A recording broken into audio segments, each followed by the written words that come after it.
ओम शांति। 6 फरवरी 1969 के अव्यक्त बाप दादा के हम बच्चों प्रति अनमोल महावाक्य। मुरली का सार, महिमा सुनना छोड़ो, महान बनो। बाबा ने कहा, सभी याद की यात्रा में बैठे हो, पढ़ाई का सार तो समझ में आ गया। उस सार को जीवन में लाकर के दुनिया को वह राज सुनाना है।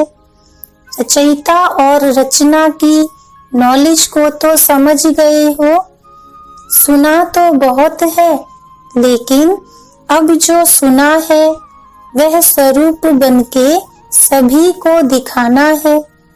कैसे दिखाएंगे? आपकी हर चलन से बाप और दादा के चरित्र नजर आवे। आपकी आंखों में उस ही बाप को देखें। आपकी वाणी से उन्हीं की नॉलेज को सुने। हर चलन में हर चरित्र समाया हुआ होना चाहिए। सिर्फ बाप के चरित्र नहीं, लेकिन बाप के चरित्र देख बच्चे भी चरित्रवान बन जाएं। आपके चित्र में उसी अलौकिक चित्र को देखें। आपके व्यक्त रूप में अव्यक्त मूर्त नजर आवे। ऐसा पुरुषार्थ करके जो बाप दादा ने मेहनत की है उसका फल स्वरूप दिखाना है। जैसे अज्ञान काल में भी कोई बच्चों में जैसे कि बाप ही नजर आता है, उनके बोल चाल से अनुभव होता है जैसे कि बाप है। इसी रीति से जो अनन्य बच्चे हैं, उन एक एक बच्चे द्वारा बाप के गुण प्रत्यक्ष होने चाहिए और होंगे। कैसे होंगे? उसका मुख्य प्रयत्न क्या है? मुख्य बात यही है जो साकार रूप से भी सुनाई है कि याद की यात्रा। अव्यक्त स्थिति में स्थित होकर हर कर्म करना है। अब तो बच्चों को बहुत सामना करना है, लेकिन समर्थ साथ है, इसलिए कोई मुश्किल नहीं है।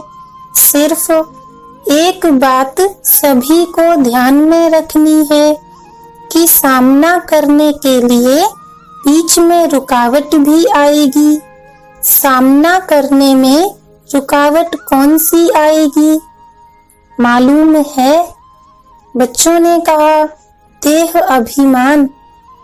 तो बाबा ने कहा, देह अभिमान तो एक मूल बात है, लेकिन सामना करने के लिए बीच में कामना विघ्न डालेगी। कौन सी कामना? मेरा नाम हो, मैं ऐसा हूँ, मेरे से राय क्यों नहीं ली, मेरा मूल्य क्यों नहीं रखा। यह अनेक प्रकार की कामनाएं सामना करने में विघ्न रूप में आएंगी। यह याद रखना है, हमको कोई कामना नहीं करनी है, सामना करना है। अगर कोई कामना की तो सामना नहीं कर सकेंगे और अव्यक्त स्थिति में महान बनने के लिए एक बात और कहते रहते हैं, वह धारण कर ली तो बहुत जल्दी और सहज अव्यक्त स्थिति में स्थित हो जाएंगे। वह कौन सी बात? हम अभी मेहमान हैं, क्योंकि आप सभी को भी वाया सूक्ष्म वतन होकर घर चलना है। हम मेहमान हैं, ऐसा समझने से महान स्थिति में स्थित हो जाएंगे। मेहमान के बजाय जरा भी एक शब्द में अंतर कर लिया तो गिरावट भी आ जाएगी। वह कौन सा शब्द? मेहमान समझना है, लेकिन महिमा में नहीं आना है। अगर महिमा में आ गए तो मेहमान नहीं बनेंगे, मेहमान समझेंगे तो महान बनेंगे। है जरा सा अंतर मेहमान और महिमा, लेकिन जरा सा अंतर भी अवस्था को बहुत नीचे ऊपर कर देता है। बाबा ने कहा, तुम सभी को ज्ञान कौन सा देते हो? त्रिमूर्ति का। त्रिमूर्ति का, जैसे त्रिमूर्ति का ज्ञान औरों को देते हो, वैसे अपने पास भी 3 बातों का ज्ञान रखना है। 3 बातें छोड़ो और 3 बातें धारण करो। जब यह 3 बातें छोड़ेंगे तब ही स्वरूप में स्थित होंगे, सर्विस में सफलता भी होगी। बताओ कौन सी 3 बातें छोड़नी है जो सर्विस में विघ्न डालती हैं? एक तो कभी भी कोई बहाना नहीं देना। दूसरा, कभी भी किससे सर्विस के लिए कहलाना नहीं। तीसरा, सर्विस करते कभी मुरझाना नहीं। बहाना, कहलाना और मुरझाना, यह 3 बातें छोड़नी है। और फिर कौन सी 3 बातें धारण करनी है? त्याग, तपस्या और सेवा। यह 3 बातें धारणा में चाहिए। तपस्या अर्थात याद की यात्रा, और सर्विस के बिना भी जीवन नहीं बन सकती। इन दोनों बातों की सफलता त्याग के बिना नहीं हो सकती। इसलिए 3 बातें छोड़नी है और 3 बातें धारण करनी है। अगर इन तीनों बातों की धारणा हुई तो क्या बन जाएंगे? जो आपका गायन है ना, वही स्वरूप बन जाएंगे। यहाँ आबू में भी आपका गायन है। किस रूप में और कौन सा रूप यादगार का है? तपस्या के साथ साथ और भी कोई मुख्य रूप का यादगार है? जिन्होंने दिलवाड़ा मंदिर ध्यान से देखा होगा उन्हें याद होगा। जैसे तपस्वी हैं तो त्रिनेत्री भी हैं। त्रिनेत्री के साथ साथ याद त्रिमूर्ति की है। तो जैसा यादगार है त्रिनेत्री का, ऐसा बनना है। तीसरा नेत्र कौन सा है? ज्ञान का। ज्ञान का तीसरा नेत्र ही यादगार के रूप में दिखाया है। तपस्वी और त्रिनेत्री। तीसरा नेत्र कायम होगा तब ही तपस्वी बन सकेंगे। अगर ज्ञान का नेत्र गायब हो जाता है तो तपस्या भी नहीं रह सकती। इसलिए अब त्रिमूर्ति शब्द को भी याद करके धारणा में चलेंगे तो वह बन जाएंगे। जो शक्तियों का गायन है, जो प्रभाव है, वह देखने में आएगा। अभी गुप्त है। अभी तक शक्तियां गुप्त क्यों हैं? क्योंकि अभी तक अपने सम्मान, अपनी सर्विस और अपनी श्रेष्ठताएं अपने से ही गुप्त हैं। अपने से ही गुप्त होने कारण सृष्टि से भी गुप्त हैं। जब अपने में प्रत्यक्षता आएगी तब सृष्टि में भी प्रत्यक्षता होगी। बाबा ने कहा, अभी शिवरात्रि का जो पर्व आ रहा है उनको और ही धूमधाम से मनाना है।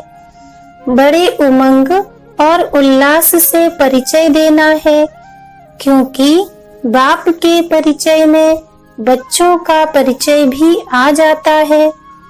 बच्चे बाप का परिचय देंगे तो बाप फिर अव्यक्त में बच्चों का परिचय, बच्चों का साक्षात्कार आत्माओं को कराते रहेंगे। तो इस शिवरात्रि पर कुछ नवीनता करके दिखानी है। क्या नवीनता करेंगे? अब तक जो भाषण किए हैं वह यथा योग यथाशक्ति तो करते रहते हो, लेकिन अब खास शक्ति रूप से भाषण करने हैं। शक्ति रूप का भाषण क्या होता है? ललकार करना। क्या ललकार करेंगे? और ही जोर शोर से समय की पहचान दो और उन्हों को बार बार सुनाओ कि यह बाप का कर्तव्य अब जास्ती समय नहीं है। कुछ तो हाथ से गंवा दिया है, लेकिन जो कुछ थोड़ा समय रहा है उनको भी गंवा न दो। ऐसे फोर्स से समय की पहचान दो जैसे आजकल साइंस वाले ऐसे ऐसे बॉम्ब्स बना रहे हैं जो अपने स्थान पर बैठे हुए भी जहां बम लगाना होगा वहां का निशाना दूर बैठे भी कर सकते हैं। तो साइंस की शक्ति से तो श्रेष्ठ साइलेंस है। जैसे वह साइंस के लोग गोले बनाते हैं, वैसे अब शक्तियों को साइलेंस की शक्ति से गोले फेंकने हैं। शुरू शुरू में शक्तियों की ललकार ही चलती थी, अभी शुरू जैसी ललकार नहीं है। अभी विस्तार में पड़ गए हैं। विस्तार में पड़ने से ललकार का रूप गुप्त हो गया है। अभी फिर से बीज रूप अवस्था में स्थित होकर ललकार करो। उस ललकार से कईयों में बीज पड़ सकता है, लेकिन बीज रूप स्थिति में स्थित रहेंगे तो अनेक आत्माओं में समय की पहचान और बाप की पहचान का बीज पड़ेगा। अगर बीज रूप स्थिति में स्थित न रहे, सिर्फ विस्तार में चले गए तो क्या होगा?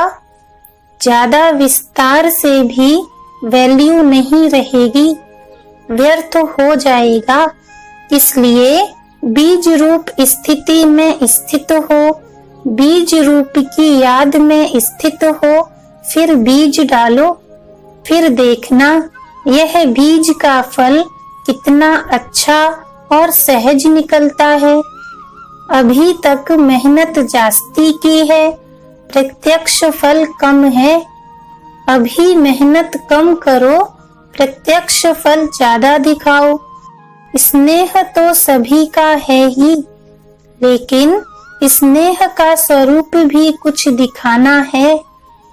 यूं तो सदैव इस स्थिति में रहना चाहिए, लेकिन खास शिवरात्रि तक हर एक बच्चे को ऐसा समझना चाहिए जैसे शुरू में आप बच्चों की भट्टी के प्रोग्राम चलते थे। इसी रीति से हर एक को समझना चाहिए। शिवरात्रि तक हमको याद की यात्रा की भट्टी में ही रहना है, बिल्कुल अव्यक्त स्थिति में स्थित रहना है। अपनी चेकिंग करने का ध्यान रखो। फिर इस अव्यक्त स्थिति का कितना प्रभाव निकलता है। मुश्किल नहीं है, बहुत सहज है। कारोबार में आते हुए भी भट्टी चल सकती है। यह तो आंतरिक स्थिति है। आंतरिक स्थिति का प्रभाव जास्ती पड़ता है। बाबा ने कहा, सभी अमृत वेले मुलाकात करते हो। अभी तक ऐसा वायुमंडल नहीं पहुंचा है। अब तक मधुबन वालों ने भी स्नेह का सबूत नहीं दिया है। चारों ओर से बहुत कम बच्चे हैं जिन्होंने स्नेह का सबूत दिया है। बाप का बच्चों से कितना स्नेह था। स्नेह का सबूत प्रैक्टिकल में कितना समय दिया, क्या दिया था याद है? खास अपनी तबीयत को भी न देखकर क्या सबूत दिया था। अपनी शारीरिक स्थिति को न देखते भी कितना समय खास सर्च लाइट देते थे, कितना समय स्नेह का सबूत दिया। आप कहते थे शरीर पर इफेक्ट आता है, लेकिन बाबा ने अपने शरीर को देखा, यह स्नेह का सबूत था। अब बच्चों को भी रिटर्न में स्नेह का सबूत देना है। जो कर्म करके दिखाया वही करना है। अमृत वेले जैसे साकार रूप में करके दिखाया, वैसे ही बच्चों को करना चाहिए। नहीं तो अब तक यही रिजल्ट देखी है। इस बात में अपने दिल को खुश कर लेते हैं, उठे और बैठे, लेकिन वह रुहाब शक्ति स्वरूप की स्मृति नहीं रहती। शक्ति रूप के बदले क्या मिक्स हो गया है? सुस्ती। तो सुस्ती मिक्स होने से मुलाकात करते हैं, लेकिन लाइन क्लियर नहीं होती है। इसलिए मुलाकात से जो अनुभव होना चाहिए वह नहीं कर पाते हैं। मिक्सचर है। यहाँ शुरू करेंगे तो मधुवन वासियों को देख सब करेंगे। मधुवन निवासी जो खास स्नेही हैं, उनको खास सैक्रिफाइस बलिदान करना है। स्नेह में हमेशा सैक्रिफाइस किया जाता है। अच्छा, ओम शांति।